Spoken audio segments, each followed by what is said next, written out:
Assalamualaikum warahmatullahi wabarakatuh. Perkenalkan, saya Nur Aida Fatma dari Angkatan 2021, kelas Biologi A. Yang terhormat kepada Bapak Munirul Abidin selaku dosen pengampu mata kuliah Sejarah Peradaban Islam. Di sini saya akan menyampaikan materi tentang dinasti Safawi Persia hingga Al-Kumaini tahun 1501 sampai 1732 Masehi. Yang pertama adalah sejarah berdirinya dinasti Safawi Persia. Sejarah penyebaran agama Islam sampai menjadi agama di seluruh dunia sejak dari zaman Nabi Muhammad SAW hingga kerajaan-kerajaan Islam banyak mengalami kemajuan dan kemunduran. Pada masa pertengahan, setelah runtuhnya dinasti Abbasiyah, muncul dan berkembang 3 kerajaan besar, yaitu Turki Utsmani, dinasti Safawi Persia, dan Mughal atau kerajaan Mongol di India. Dinasti Safawi ini didirikan oleh Safi al-Din Ishaq al-Ardabili. Pada awalnya, dinasti Safawi ini adalah sebuah aliran tarekat. Al-Safi adalah seorang sufi beraliran Syiah di Ardabil. Dia yang mendirikan ini di Ardabil, Azerbaijan. Perlahan, tarekat Safawi ini berubah dari gerakan tarekat murni yang bersifat lokal menjadi gerakan keagamaan yang besar pengaruhnya di Persia. Hingga Safawi mulai terlibat dalam konflik-konflik politik yang ada di Persia, misalnya konflik dengan Karakoyunlu yang bermazhab Syiah. Serangan pertama banyak dipimpin oleh Junaid. Namun, saat merebut Sirkasiyah, ia dihadang oleh tentara Sirwan hingga terbunuh. Kemudian, pertempuran antara Safawi dan Karakoyunlu dilanjutkan oleh Haidar. Ia membuat pasukan yang dikenal dengan Al-Qizilbashi atau pasukan Barat Merah dan berhasil. Sama seperti ayahnya, Haidar terbunuh dan saat mencoba merebut Sirkasiyah melawan tentara Sirwan yang mendapat bantuan dari Karakoyunlu. Kemudian, setelah Haidar wafat, mereka membayat Ali. Pasukan Karakoyunlu di bawah kepemimpinan Yakub memenjarakan Ali beserta ibu dan kedua adiknya, Ismail dan Ibrahim, selama 4,5 tahun. Tahun 1493 Masehi, mereka dibebaskan dengan syarat Ali harus membantu Rustam, putra mahkota Karakoyunlu, untuk menyingkirkan rival politiknya dalam menduduki tahta kekuasaan. Karena khawatir pengaruh Ali semakin meluas, tahun 1494 Masehi, Rustam menyerang Ali sampai Ali terbunuh.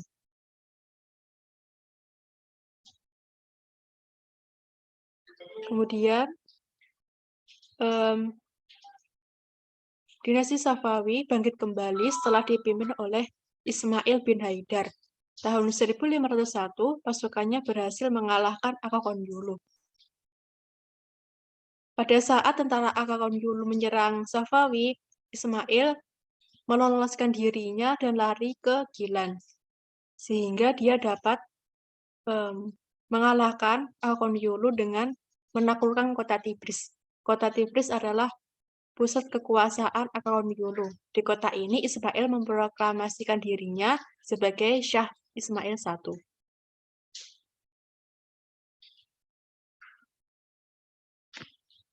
Yang kedua adalah masa kemajuan dinasti Safawi Persia. Dinasti Safawi Persia, masa kejayaannya berada di 2 tangan sultan. Yang pertama adalah Sultan Ismail I. Ia membersihkan sisa-sisa kekuasaan dari pasukan Karakoyunlu di Hamadan. 10 tahun pertamanya, dia telah menguasai seluruh wilayah Persia.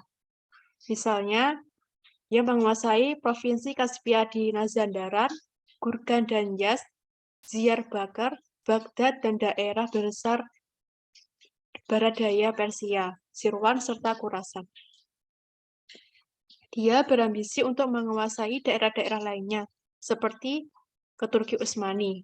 Karena keunggulan tentara Turki Utsmani di bawah pimpinan Sultan Salim I, Ismail mengalami kekalahan. Akibatnya, kekalahan tersebut, semangat Sultan Ismail patah. Dia tetap memilih hidup menyendiri, menempuh kehidupan hura-hura dan berburu. Dan tentunya sifat dari Sultan Ismail ini berdampak buruk bagi rakyatnya. Kemudian kepemimpinan dilanjutkan oleh Sultan Tahmasp I, Islamil II, dan Muhammad Huda Bandar. Mereka bertiga masih melanjutkan peperangan dengan Turki Utsmani hingga membuat keadaan dinasti Safawi menjadi lemah.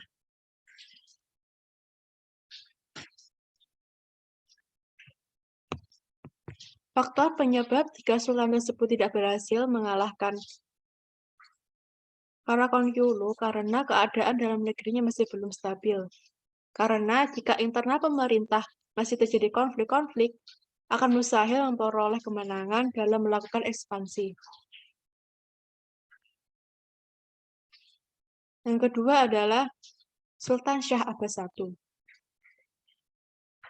Setelah Sultan Syah Abbas I diangkat menjadi sultan, dia mengambil langkah-langkah pemulihan. Pertama, dia menghilangkan dominasi pasukan Qizilbash dengan cara membentuk pasukan baru yang disebut pasukan Gulam. Pasukan Gulam adalah budak-budak yang berasal dari tawanan perang Georgia, Armenia, dan Sirkasia yang telah ada sejak zaman Sultan Tahmasp I. Yang kedua adalah ia mengadakan perjanjian damai dengan Turki Utsmani.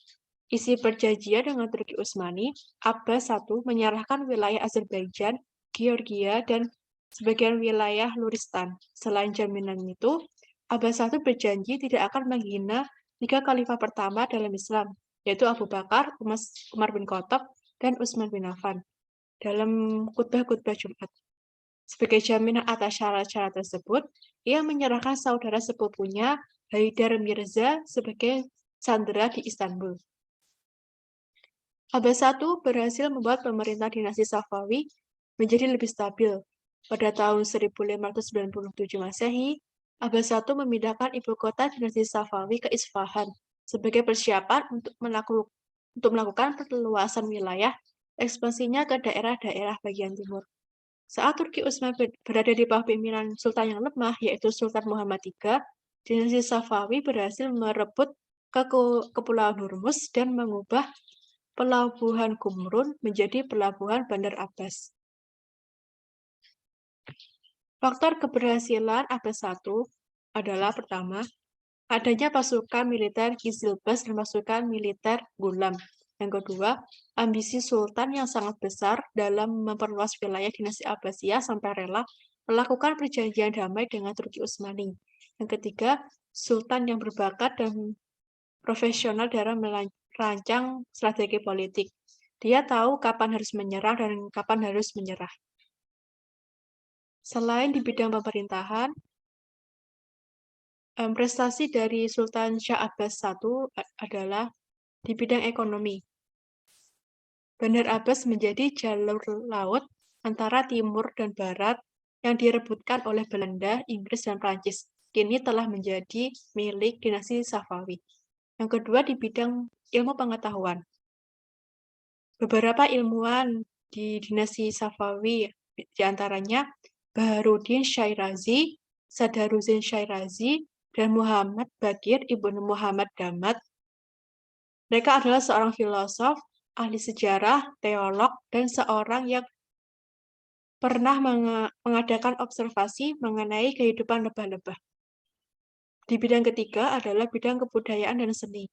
Kota Isfahan terdiri dari bangunan-bangunan besar dan indah, yang terdiri dari masjid-masjid, rumah sakit, sekolah, jembatan, dan taman wisata.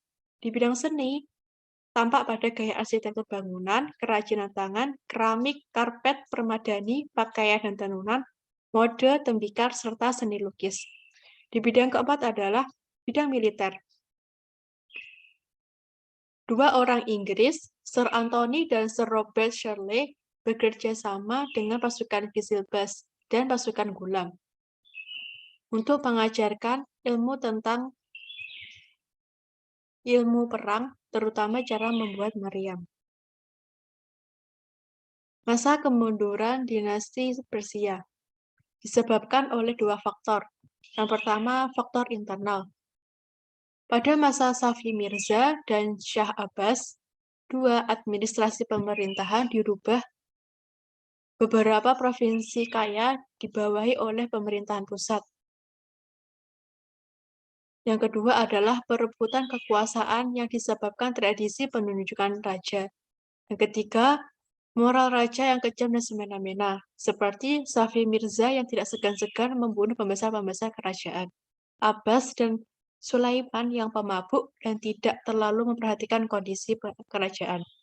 Sehingga rakyat menjadi bersikap apatis terhadap kerajaan. Yang faktor kedua adalah faktor eksternal.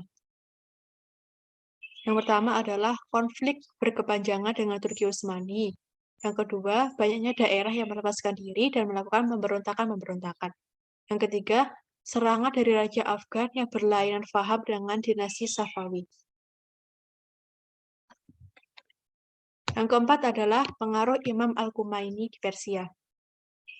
Imam Al-Kumaini adalah seorang ulama mujtahid yang memulai pembahasan konsep imamah yang selama ini dianut oleh kaum Syiah. Dia juga seorang pemimpin negara Republik Islam Iran.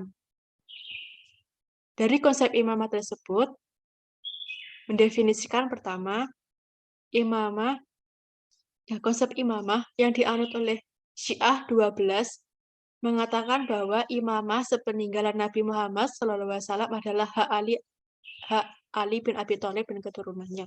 Karena imam yang ke-12 menghilang atau gaib, maka imamah dilanjutkan oleh raja yang adil atau ulama mujtahid. Yang kedua, untuk mengisi kepemimpinan kosong ini, Al-Kumaini memunculkan gagasan wilayah al-faqih, yaitu kepemimpinan seorang faqih dalam memimpin negara sebagai wakil imam. Imamah memadukan konsep keagamaan, yaitu doktrin imamah Syiah dan konsep politik modern dengan cara demokrasi. Sehingga dalam kepemimpinan tidak menggunakan cara keturunan atau monarki, melainkan dengan cara pemilihan. Sehingga Iran disebut sebagai negara teodemokrasi. Demikian pembahasan materi dari saya.